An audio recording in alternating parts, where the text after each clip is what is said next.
Exercise 3.2।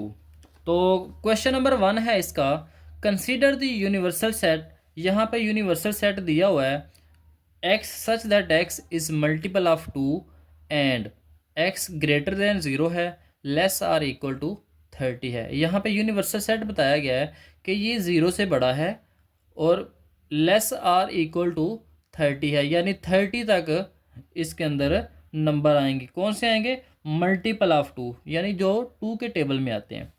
इस तरह से बात करते हैं ए सेट की। तो ए सेट क्या है? X such that x is a multiple of 6। तो ए के अंदर जितने भी एलिमेंट्स होंगे वो किसके मल्टीपल होंगे? 6 के। इस तरह से बी है तो इसके अंदर मल्टीपल ऑफ 8 होंगे। तो इसका पार्ट नंबर 1 है, list all elements of set A and set be in tabular form.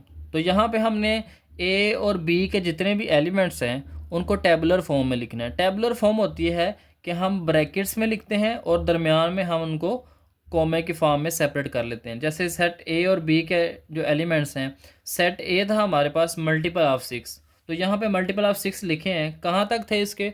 ये थे 0 से बड़े थे और बराबर थे या छोटे थे किससे? 30 से। तो यहाँ पे ए आ जाएगा 6 से ले 6, 12, 18, 24 और 30। उसके बाद बी है तो यहाँ पे हमें चेक करना है, 8 का टेबल पढ़ना है। 8 1s are 8, 8 2s are 16, 8 3s are 24 और 8 3s आर 24 और 8 4 होता है 32। वो इससे बड़ा हो जाता है, इसलिए हमने 3 तक इसको रखना है, यानी 8, 16 और 24 तक। उसके बाद हमने इसका पार्ट नंबर 2 है, हमने इनका इंटरसेक्शन फाइंड करना है। तो इंटरसेक्शन लिख लेते हैं जी। ए इंटरसेक्शन बी है, पहले हमने ए के एलिमेंट्स को लिख लेना है इंटरसेक्शन, फिर हमने बी के एलिमेंट्स को लिख लेना है। अब हमने इनका इंटरसेक्शन लेना है और इंटरसेक्शन में हमने पढ़ा था कि इंटरसेक्शन में होते हैं कॉमन एलिमेंट्स। तो इन दोनों में हम चेक कर लेते हैं कि कौन से एलिमेंट्स कॉमन है। तो यहाँ पे चेक करें, 6 इसके अंदर मौजूद है लेकिन इसके अंदर मौजूद नहीं है, ये कॉमन नहीं है। इस तरह से 12 उसके अंदर मौजूद नहीं है, 18 उसके अंदर मौजूद नहीं है, 24। अब 24 ए के अंदर भी मौजूद है और बी के अंदर भी मौजूद है, तो यहाँ पे कॉमन हम लिख लेंगे 24। उसके बाद चेक करेंगे 30 को, 30 ए का एलिमेंट है लेकिन बी का नहीं है, तो हमारे पास ए इंटरसेक्शन बी का आ जाएगा 24। उसके बाद हमने बनानी है इसकी वेन डायग्राम। तो वेन डायग्राम के लिए हमें पहले यूनिवर्सल सेट की ज़रूरत होती है। तो यूनिवर्सल सेट हमने पढ़ा है वो किसके इक्वल था?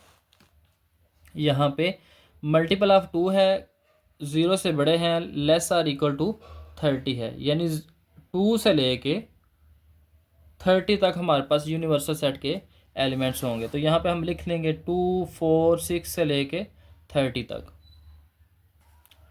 अब हमने वेन डायग्राम बनानी है, तो हमने ए इंटरसेक्शन बी फाइंड किया था। यूनिवर्सल सेट के एलिमेंट्स सारे लिखे हैं 2, 4, 10, 14, 20, 22, 28 और 26। अब बी के हमारे पास एलिमेंट्स क्या थे? 6 से लेके हमारे पास 30 तक थे, मल्टीपल ऑफ 6। तो इस तरह से बी के एलिमेंट्स 8 और 16 और 24। अब ये जो 24 था ये ए के अंदर भी मौजूद है और बी के अंदर भी मौजूद है, तो इसलिए हमने इसको लिख लिया है कॉमन। ये जो एरिया है ना बीच में, ये स्टूडेंट्स कॉमन एरिया है, इसलिए यहाँ पे क्या आ गया? 24, क्योंकि हमने ए इंटरसेक्शन बी फाइंड की है, वो हमारे पास क्या आया था? 24। तो ये दो ओवरलैपिंग सेट्स हैं, क्योंकि यहाँ पे जो रिज़ल्ट आ रहा है वो एक नॉन एम्प्टी सेट आ रहा है, यानी खाली सेट नहीं है, ये एक ओवरलैपिंग सेट होगा।